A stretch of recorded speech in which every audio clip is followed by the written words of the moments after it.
moving to the Philippines all alone at age 67 after getting widowed. Very unfortunate story, very heart-filled story. Sounds sad. I hope this person is not trying to bait for clicks. I hope they're being valid. And the thing is, as a creator, if you have this type of story or if you're being this personable with your audience, I think it's great. So I stumbled upon this video.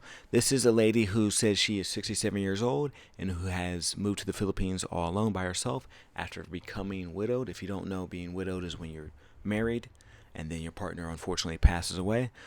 So this is what this lady is saying happened.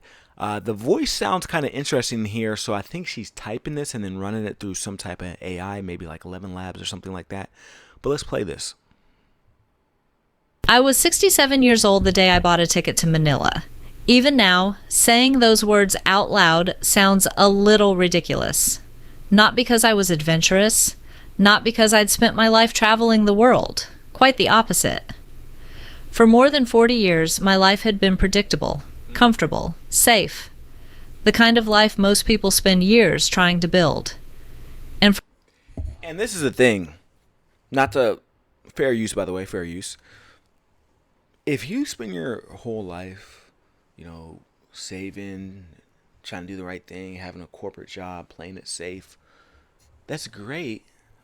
But that burning desire doesn't go away. It actually can build more resentment. What I mean by that is, see how I traveled at a young age? And that's not to say that I'm necessarily better or anything than anyone else, but I just realized hey, it kept eating at me, right? So I'm like, if I'm experiencing it at this stage in my life, imagine later on when I turn 40, 50, 60, 70, etc. So, the first time I left the country, I think as an adult, I think I was like 18, 19, somewhere around there.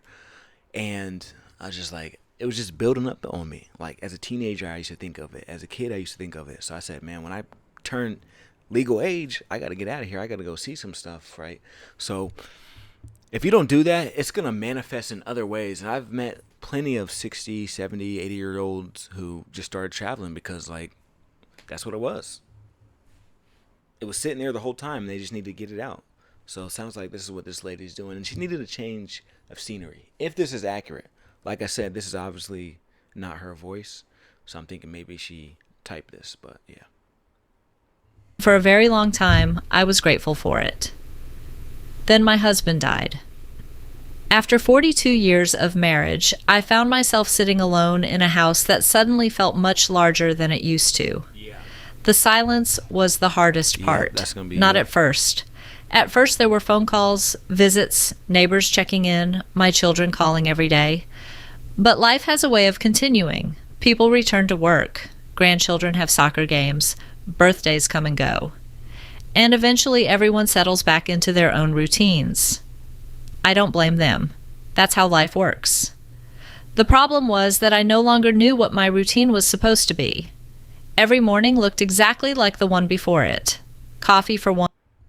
Yeah, and this is very sad. I actually realized this type of stuff on Mother's Day. I had a conversation with somebody close to me who I respected dearly, and they were talking about how this one mother spends Mother's Day alone crying.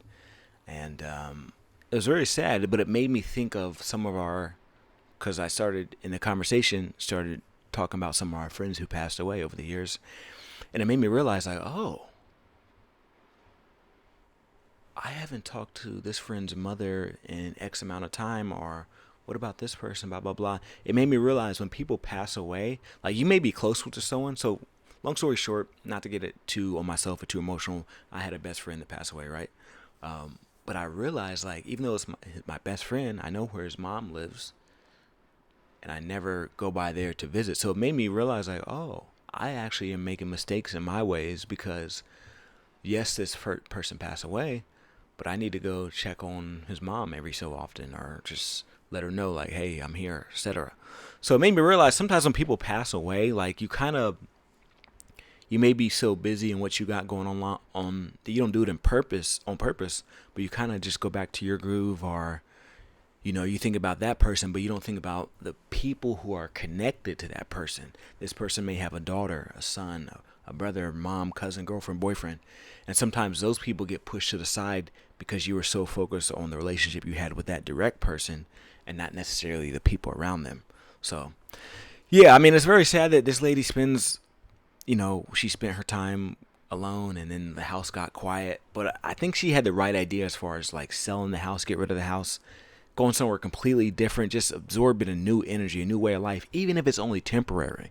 I think this is the best thing you could do. Like, you take some time to grieve, but hey, you got to get out of it, right? And I say that as someone who has lost some people to me, and I still have moments where it kind of makes me sad or whatever. But generally speaking, I feel like I evolved from those traumatic situations. One, a quiet house, another day to fill. Months turned into years.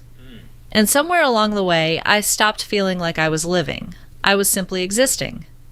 Then one evening, completely by accident, I watched a video about Manila. I can't even tell you why I clicked on it. I had never been to the Philippines. I didn't know anyone there. I couldn't have pointed to Manila on a map 10 years earlier. But for some reason, I watched the entire thing. Then I watched another and another. 3 months later, I was standing in an airport with 2 suitcases and a round-trip ticket to the Philippines. My return flight was scheduled for 30 days later. The airline was happy. Immigration would be happy.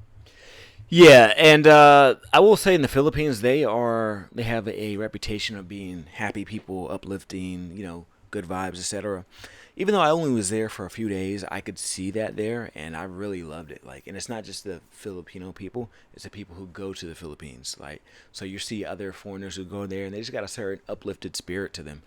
I had a great experience, minus some few things beyond everyone's control, power outs, whatever, extreme heat. But generally speaking, as far as the people itself, they were very loving. I love the Philippines. I'm actually strongly considering heading back one last time before I go to America. For those who don't know, I am currently in Bangkok, Thailand, and I will be going to America in these coming weeks.